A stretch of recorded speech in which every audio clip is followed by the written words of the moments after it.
What we're going through right now is seemingly so unprecedented. And the sheer act of us even thinking about gathering for communion, but doing so in a way that's like this, where I'm disconnected from you and we're not gathered at one actual table in our sanctuary. You know, what's interesting is that there are other places that have to do this all the time.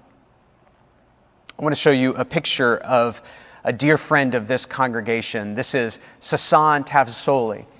And Sasan has been to Peachtree multiple times and has been a longstanding ministry partner of this church.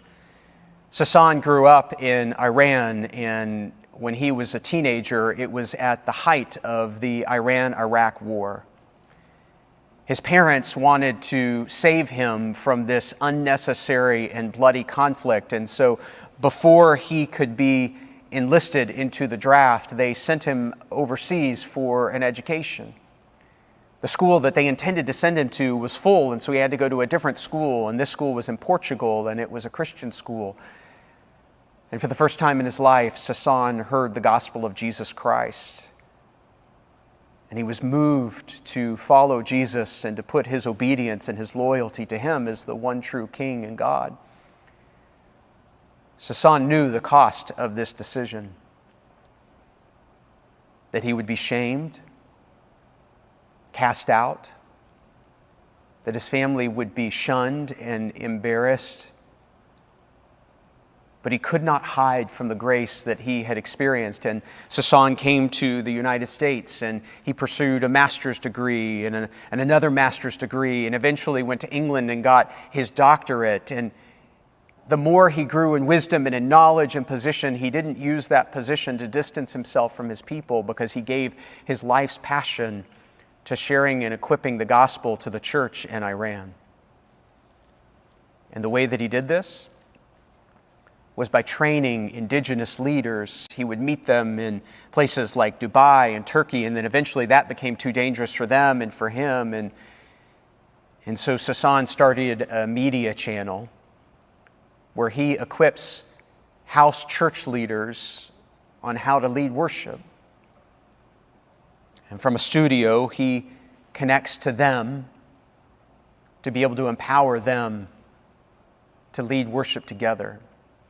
What we're about to do in communion is highly unusual for us. This is what Sasan and many Christians, particularly the women who are often the church leaders of those house Iranian churches, this is what they do every single week. I want to show you a short video clip of his training of them.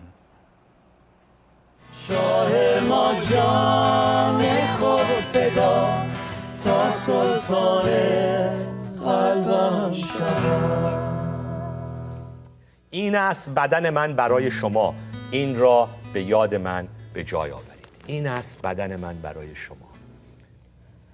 بدن مسیح برای شما. که برای شما.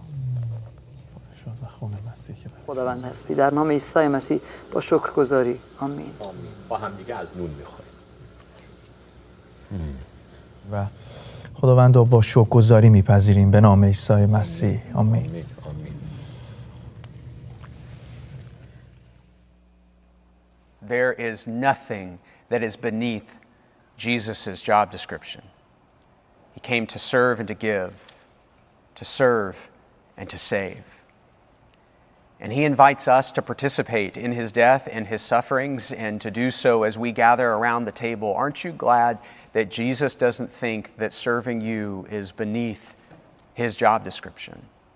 That he was obedient all the way to the point of death, even death on the cross. He offers his life for you and for me, and he calls us through this table to offer our lives in service to others.